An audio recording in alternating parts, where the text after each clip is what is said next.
Welcome back into the best weekly sports show on YouTube, The Rundown, available on the College Kids Experience YouTube channel as well as the Follow the Action channel. As always, host of the most, man with a plan, Dylan Mehl. And today we got a jam-packed show. Loaded show on today's show, having Matt from the College Kids come on the show and talk about his 21-1 Denver Nuggets pick to win the title placed at the start of the season. You laughed at him, I laughed at him, but here we are. He's 4 wins away from cashing that bet. He's going to tell you all about how he knew to pick Denver and what makes this Denver team so special. We have a little sit down that I think y'all will really enjoy. As well, after that, I'm getting into some of the nitty gritty news of the NBA. LeBron James considering retirement? We're going to talk about that. What is the Lakers' future going forward if he leaves, if he stays? We're going to talk about that. And, of course, our little weekly MLB update. My Yanks, I know I'm wearing the Dodgers hat today, but my Yanks, they're coming back. But we start off with the interview with Matt from the College Kids discussing the Denver Nuggets. Let's hop into that. All right, and welcome in, Matt from the College Kids. Got to be feeling good right now. Back-to-back weeks of guests on the rundown. You love to see that. And today we're talking the Denver Nuggets, who punched their ticket to the NBA Finals, sweeping LeBron and the Lakers. Hurt my soul to watch LeBron get swept, but I know it did not hurt your soul as a plus 2,100 future placed by you guys, given out to the community at the start of the NBA season, is now just 4 wins away from cash. And how you feeling? I feel amazing. I feel victorious. We cashed our 10-1 ticket on the Western Conference Finals for the Denver Nuggets to win. And now we have 21-1 to win the NBA Finals with the Denver Nuggets. I couldn't be more ecstatic, man. Yeah, I mean, that was a huge call at the start of the year. And I'm not going to lie, one that probably got a little bit of pushback, one that I looked at and was like, the Nuggets? And I'm sure I'm not the only person who kind of looked at it that way. So why don't you tell the audience a little bit about how you came to the decision of Denver? So we had many people questioning our future. And, we've had many futures in the past. And somehow they don't always end up there, but more than not, a lot of them do. So when we're going through all the factors before the season, we looked at the December team a couple years ago. They went to the conference championship in the bubble, but people wanted to disregard that, like that didn't happen, like it was fake, it wasn't real. But the reality is this team was one of the most efficient teams. I mean, you look at top 10 free throw shooting. They were top 10 in opponent three-point defense in a three-point driven league. Now, they also had the easiest strength of schedule coming into the NBA this year, right? With the easiest strength of schedule, that helps them get home court advantage. With home court advantage, if they get that in the playoffs, guess what? Teams have to go to Denver. That high altitude is one of the biggest home court advantages in the whole NBA. We have the return of Jamal Murray, who's hurt last year. Michael Porter, who was hurt. These guys are now, developing and growing their games as young players, and now they're taking that step forward. There's a famous saying by Jordan. He talks about how he had to miss all his shots in order to make the big ones, right? Yeah. Well, they had a shot in the conference championship a couple years ago as young kids in the bubble. They missed their shot, and now that's what pushed them to win here. People don't realize they added Bruce Brown. People don't realize they added KCP, who is so integral to that huge championship win for the Lakers in the bubble. See, these are all things that people just overlooked going into the season. And we saw, what happened. Denver came. They proved it throughout the season. And Jokic has proved he's taken a step forward every single year. He won 2 MVPs. He could have won the MVP this year if Embiid didn't go insane. This team, we at 21-1 and 10-1 win the Western Conference Finals. There's just too much value at the beginning of the season. Yeah, and I mean, that's definitely part of it. We had the Ep4 on last week, and are the Miami Dolphins favorites to win the Super Bowl? No, but 40-1 is too much value for him to pass up on there. So value has to go into futures especially. And obviously in hindsight, now that we're talking about this, everybody's going to be like, well, yeah, the Denver Nuggets are great. Nikola Jokic back-to-back MVP, Jamal Murray a bucket. But another thing that I think really matters that may have been overlooked is this core group was there. They just added in the veteran role players that we see so often in the NBA make that difference. But Jokic was there, Jamal Murray was there, Michael Porter Jr. was there, Aaron Gordon had been there for a season. That core group of your best four guys under head coach Mike Malone, the experience was there, and the taste of defeat was there. We so often see it with these teams, they have to really face adversity and defeat before they get over that hump. But it happened in the bubble. But like you said, a lot of people just want to forget about the bubble. And I in part think that's because LeBron won the title and people want to do what they can to discredit LeBron's titles, but that's a conversation for another day. But this Nuggets team, the buildup of it, the way that Jokic plays, and LeBron said this in his post-game presser when asked about Jokic, they play very similar. You don't think about it because one guy's super athletic and in his prime was yamming the ball over people, and Jokic is not that guy. But they play a team first brand of basketball and are excellent passers. So what do you surround that guy with? Volume scorers, guys that aren't afraid to take the shot, role players that bring hustle and energy off the bench, and like you said, KCP on the Lakers with LeBron. How'd that work out? Successful. You know, Jamal Murray playing the Kyrie Irving-esque role, right? That scoring combo guard who can score at all three levels and isn't afraid to take that shot late in the game. Take some of that pressure off Jokic. The team, it's really great. And a real shocker to me is just they're not a great defensive team. And, you know, previous NBA seasons, you've had to have a great defensive team to get to the finals. They're not great, but they're so solid on offense. Now, a question I do want to ask you is going forward, a lot of the times in NBA, it's a big focus on depth. But I'd say that this Nuggets team runs what, 7, 8 deep at best. I mean, Jeff Green's a big role player for them, and no discredit to Jeff Green, but 36-year-old guy on a vet minimum contract.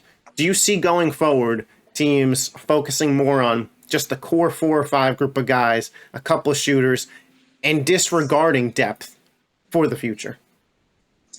I don't think you disregard depth, and it all depends on your style of play and depends on the team you have, your coach, and whatnot. And I always say you don't want to you want to put a system in place, whatever it is, to put your players in the best position to win, right? And if it's this way with super great amount of depth, or if it's more relying on you have more star power, it depends on the function of your team and what your team's looking like. So I think it depends. But I mean, I think this Denver team, they have the depth if they need it. And you know what's great is you're talking about how they weren't the best defensive team. But if you look at the players on the team, Aaron Gordon, you know, Jokic, Michael Porter, Jamal Murray, we have KCP. These are guys that are able to switch. They're very athletic. Other than Jokic, maybe he's not the most athletic, but he's still pretty big. Michael Porter, you know, you talked about Jeff Green, you talked about Aaron Gordon. These are guys that can move and that can switch on anything. So that's really, really what helped them in this season. Yeah, I think Jokic's jump defensively doesn't really get talked about enough because he is, and in my opinion, the best offensive player in the NBA. I mean, he can do everything on the offensive side. He can shoot, he can post up, he can hit fadeaway mid-rangers, and he's the best passing big man, maybe the best passer in the NBA at this point.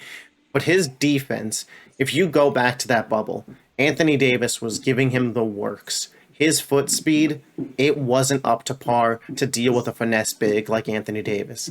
In this series, and you could talk about maybe it was Anthony Davis regression, but Jokic minimalized him to a level that we didn't see Jaren Jackson Jr. do for Memphis, and to a level that nobody on Golden State could do, and that was more of a size thing.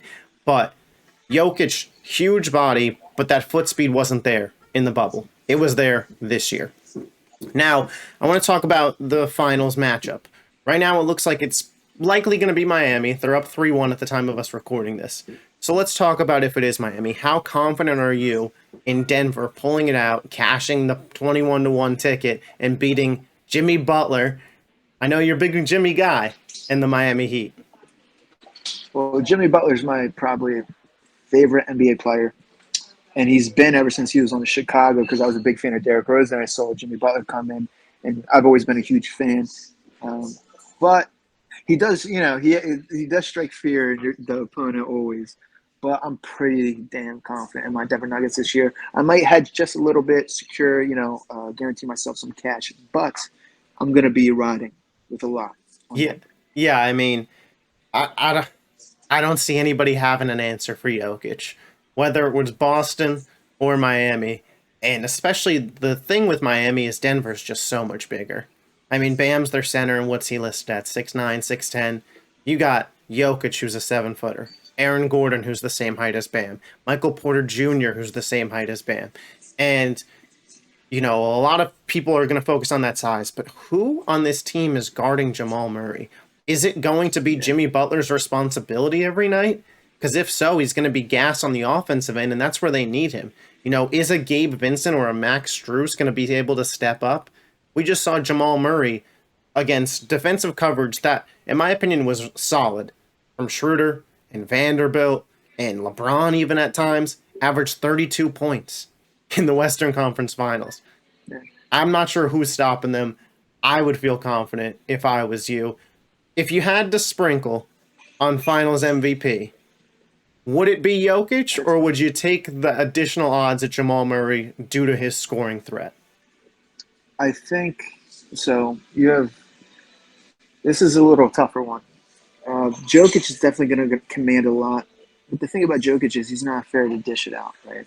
So you might have a key player like Jamal Murray step up because you have everyone focusing so much attention on Jokic, when then he starts dishing it out, and that opens lanes for everyone else. The whole thing about this series is with Miami is they have the hardest possible road you could imagine. 8 seed, they versed Milwaukee, they versed Boston. These are the top 2 teams in the East, and now they're versing the best team in the West.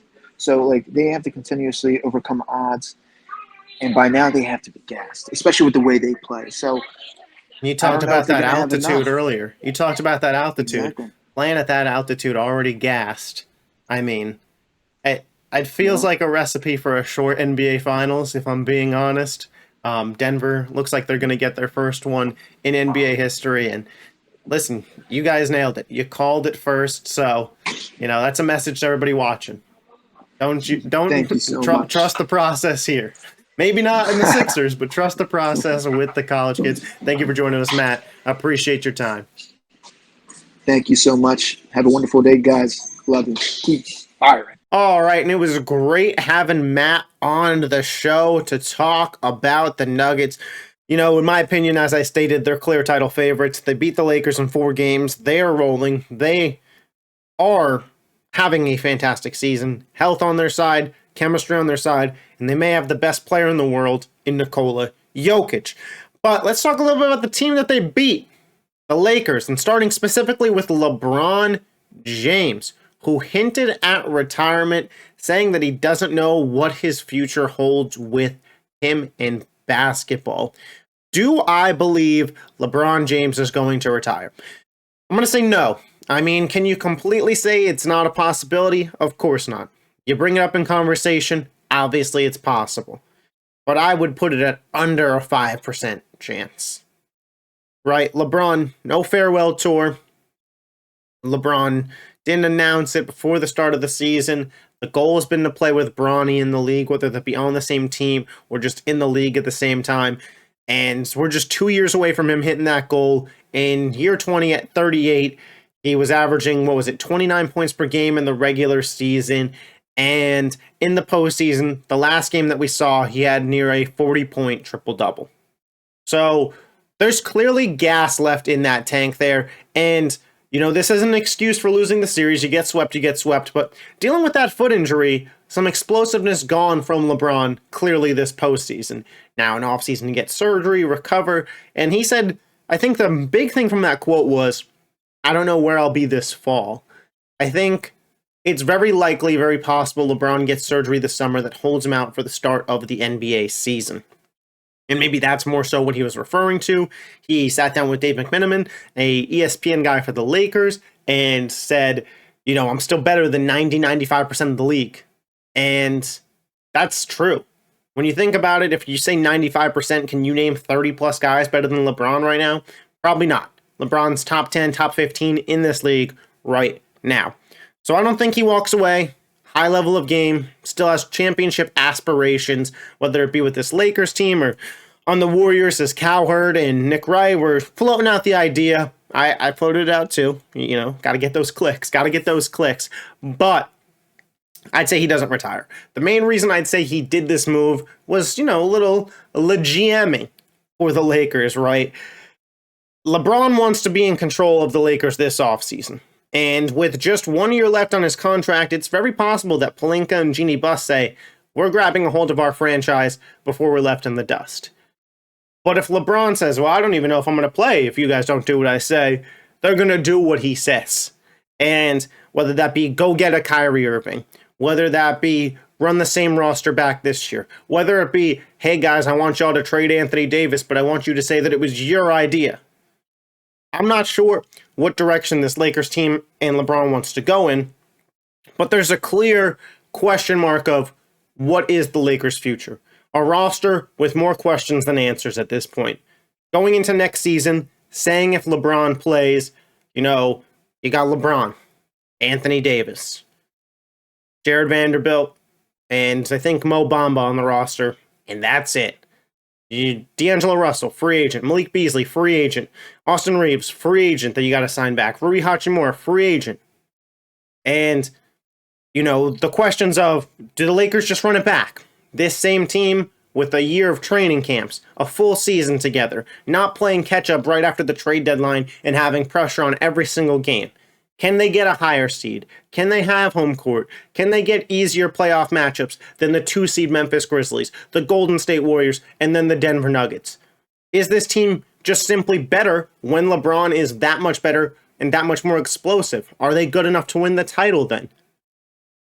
Or do they need to go get a third star, whether that be a rumored Kyrie Irving, a rumored Trae Young, or some other option? Those are a lot of questions that have to be answered and in short order. And the GM's power move could potentially mean he's deciding it. Now, we've seen this Lakers team make the mistake of going with an aging point guard who hasn't had playoff success in years, but over depth before. Do they do that again because LeBron wants them to? That's something that we have to see if that transpires. Or does LeBron just want to run it back? I mean, who knows? But LeBron wants to put himself in a power position to say what they should do. Now, what do I think they should do? I'm not sure. And I know that's kind of a cop-out answer. But on one hand, the team could really use a guy like Kyrie Irving, right? Adds a level of difficult shot making. A better decision maker than D'Angelo Russell. He could shoot the 3-ball, and LeBron doesn't have to close games. Anthony Davis's personality of not being ready to be that guy. Kyrie's willing to be that guy in the fourth quarter. Versus D'Angelo Russell, Rui Hachimura, where do you value it? You look at this Nuggets team, their rotation goes about 7 deep, right? Jamal Murray, KCP, Michael Porter Jr., Aaron Gordon, Jokic. Now we're looking at Bruce Brown and Jeff Green off the bench. It's not a deep team, but they're all there. The problem with this for the Lakers is, if you roll with not a deep team and you go Kyrie, Reeves, LeBron, Vanderbilt, Anthony Davis, Mo Bamba, and a mid-level exception guy, maybe that's Lonnie Walker, and just some throwing on pieces on vet minimums. Now you need Anthony Davis to stay healthy, LeBron James to stay healthy, Kyrie Irving to stay healthy. Because while the Nuggets are showing that your roster doesn't have to be deep, it has to stay healthy. In years past, with Jamal Murray's injury, we saw what happened to them. Everything just finally clicked for them this year. The difference is they have a longer runway than the Lakers would. It would all have to click next year, or you're cooked. Versus, if you have the depth, we saw LeBron miss a month, the Lakers won games. Seen Anthony Davis miss time, and the Lakers win games. That's what depth gets you, especially in the regular season. So it's a real seesaw battle. And I'm not sure what side the Lakers are going to land on. Probably whatever side LeBron tells them to, which isn't necessarily a bad thing, but we'll see where it goes. Now let's close out the show with a little MLB update. Obviously, the creme de la creme is still the Tampa Bay Rays, the LA Dodgers, and the Atlanta Braves. However, the Houston Astros, who I predicted weeks ago would make this comeback, and the New York Yankees, who I told you weeks ago would make this comeback, are now slowly coming back. The Astros 8-2 in their last 10, The Yankees 7-3. Yankees back up to third place in the AL East. The Astros just 2 games back of Texas for the AL West lead. The MLB season is so long that eventually talent and the better team wins out. These are professional players, so everybody has their run of stretches. But in the MLB, it's a long haul. 162 game season, you'll know who the better teams are by the postseason. The best of the best will make it. And the Yankees and the Astros, they're some of the best of the best. This Yankees team, up until August last year was the best team in baseball. The Astros, your defending World Series champs. The Mets are even slightly making a little bit of a comeback, but I don't know if I'm ready to jump on that wagon. But our best of best will certainly be there. And the MLB is starting to look like what we thought. Let me know in the comments section. What do you think about this MLB season? Is LeBron retiring? And of course, show some love to the College Kids Experience. Give him a follow on Twitter. 8Ball, give him a follow on Twitter. Myself, all of our links are in the description. If you want to see more videos like this from me where I break down sports topics, as well, give me a subscription on YouTube. I'm on the road to 300 subs. 10 away. You could be one of those 10. But that's all we got for today's episode of The Rundown. I hope you enjoyed. And until next time, peace!